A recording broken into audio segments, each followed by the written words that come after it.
Okay, space sleuths, alien detectives and ET archaeologists. Here today we have on Mars in Gale Crater what looks very much like a fossilised spaceman. It may sound crazy, but bear with me. Here's the raw image. This is from Sol 1033, so this is going right back years now. And we have a rather interesting ridgeline with loads of crazy things on it. Most of it's just rocks, of course, but there do seem to be a few little fossils and other things in the area. Here's the Gigapan, done by Neville Thompson, credit to him for this. There it is. Links will be in the description for this. There's also a small figure which was posted on Artanian TV Mars magazine a few days ago, up on this ridge. Further up to the left, you've got this line here, you've got the top of the ridge here, he looks down here and there's a little, what looks like a little person.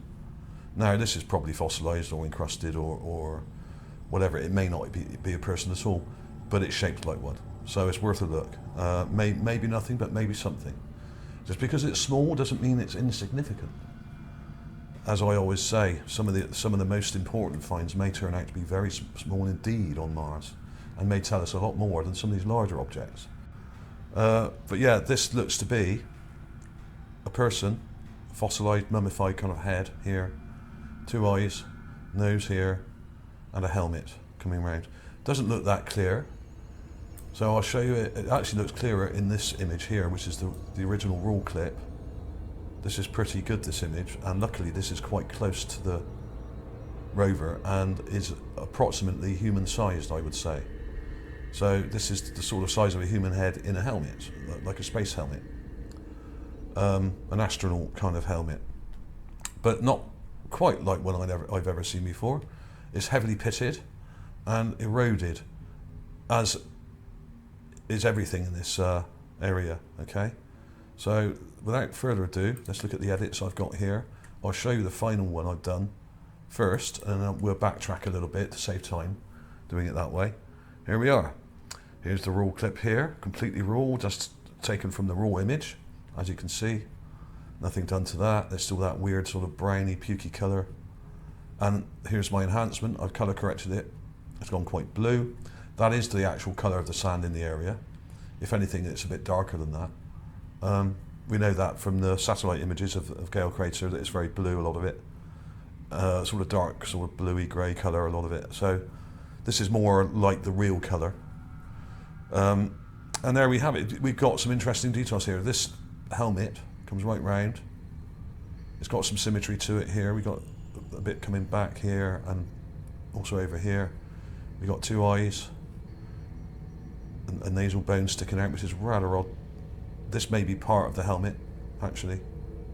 I may have coloured that wrong. This may come in a bit further, but there was a line here. So what I did is I selected the facial area and changed the colour temperature, turned the colour temperature up to make it go a sort of brownish colour, to make it stand out from the rest of the image here, so it's easier to interpret. But actually, once you know what it is, or what I think it is, it may not be, of course, it's actually quite easy to see it in the raw image. You can see the eyes, you can see that nose, you can see a little mouth down here, with what look like lips, just there. Just about to see those. There is some eye detail, but this looks kind of fossilised or mummified, I should say. Now, of course, the mummification process may be slightly different on Mars. It's very dry, it gets very cold at night, so that things would freeze dry and desiccate very, very quickly, I would imagine. The lack of oxygen would mean that things would preserve for many thousands of years, possibly hundreds of thousands of years, before they completely disintegrate. And the lack of moisture and oxygen, obviously oxygen oxidizes things and makes them deteriorate very rapidly on our planet, as does rain. Water actually makes things rot, but the lack of that on Mars would mean that these things would mummify in a much more efficient way. Also, there's probably quite a high saline content in this sand, and I do know that there is quite a high sulfur level in the sand as well, as has been said by NASA many times before. So that may also contribute to the mummification of these specimens or creatures or people, and all of the above.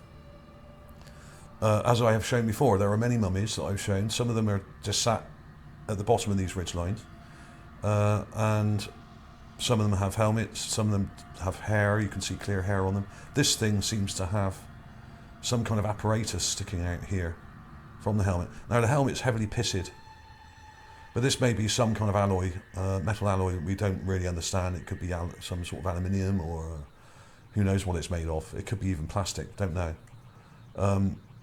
Just because it looks the same colour here as the rock doesn't mean it is, because everything's the same colour in these images, because they're kind of monochrome. There's very little colour in them, because basically NASA put the orange filter over everything, so everything kind of looks like that. So colour isn't a great deal to go by until you actually colour correct it yourself. But even that isn't quite the true colour, but it's close to it. So there we have it. Is it a spaceman in a helmet? It looks like one to me. There's some kind of structure to this helmet. There's kind of like almost like a wing part sticking out here and here. It's very odd. It's not completely rounded like you would expect. Absolutely crazy. Absolutely crazy. What else could we possibly find on Mars? Well, I don't rule anything out. Basically, these ridge lines, every one I've looked at so far, and I've looked at a lot of them, practically everyone I've looked at so far has either a skull, or a couple of skulls, or mummified heads, or statues, or other fossils of skulls, animal skulls and bones, that kind of thing. They're often building blocks that are broken, parts of buildings. A lot of these ridge lines are actually buildings that are very, very heavily damaged and buried. Let's zoom out. This is a perfect example of a ridgeline where, if you look at the bottom of the ridgeline, you find something interesting. And there's loads of weird little things down here as well. Some of these things are crazy. They've got loads of little weird details in. A lot of it's just shale rock and sedimentary rock that's eroded and split into little funny shapes.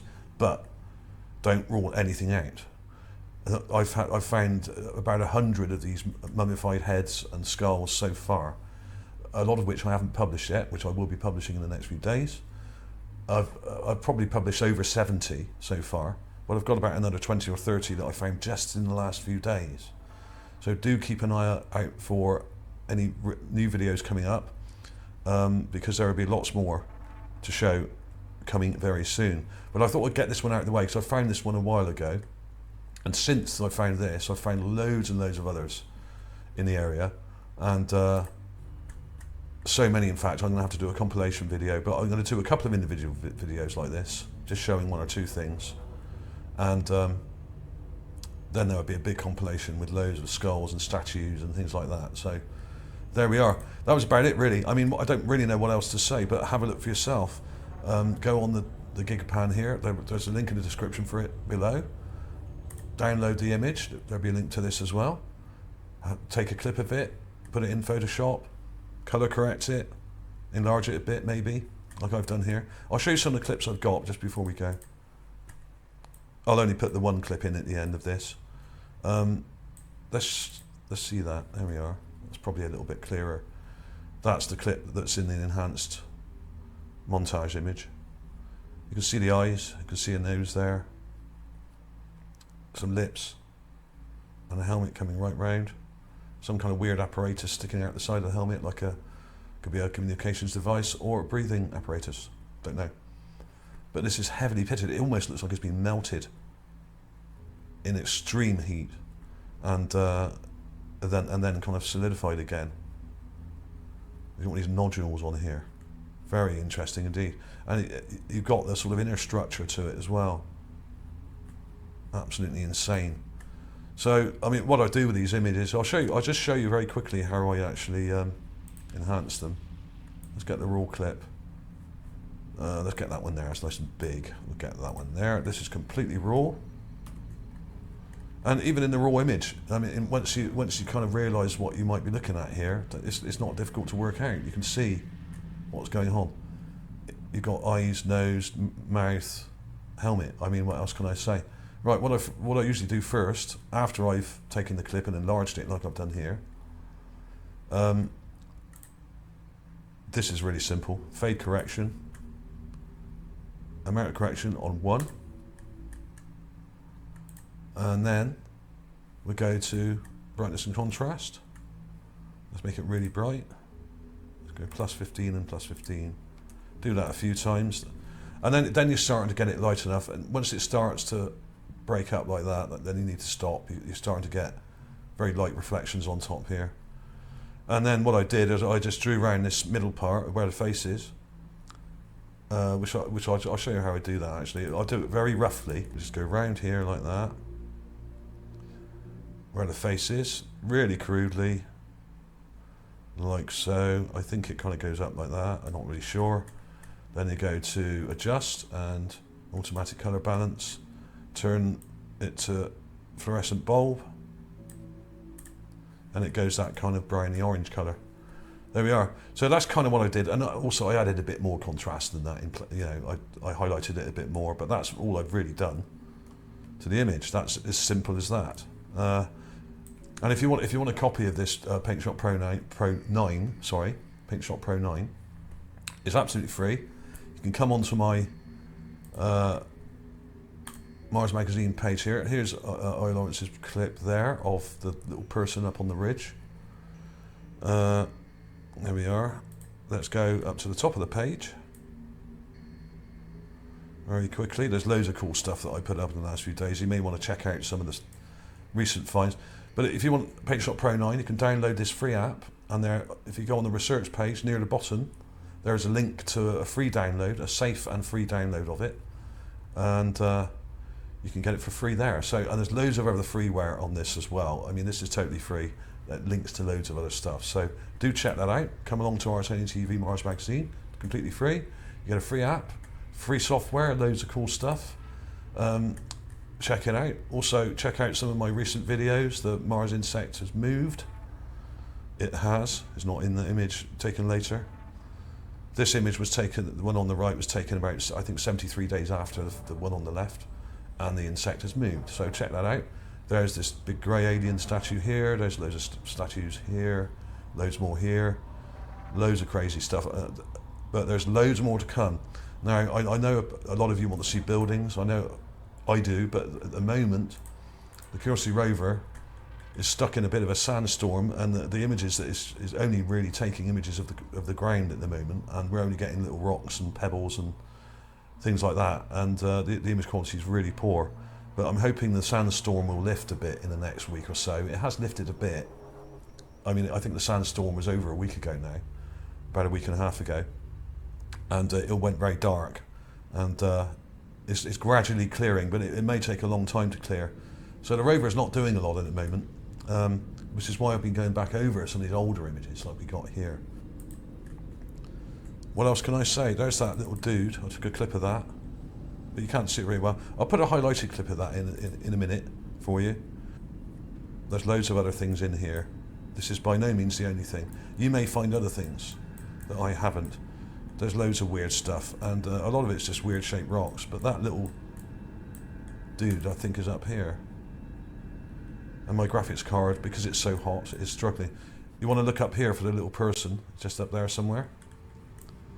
Okay, so just before my graphics card actually completely dies on me because it's so hot here, I'm going to call it a day. Thanks for watching, everybody.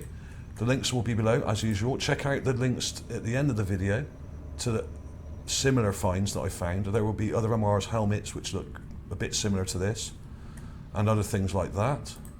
But there we have it. The Stone Temple pilot, the spaceman on Mars. How long has he been there? Millions of years, thousands of years, or hundreds of years? Don't know. Couldn't tell you. But either way, it's a very compelling image. And there are many, many other things like it. So thanks for watching, and I'll see you soon.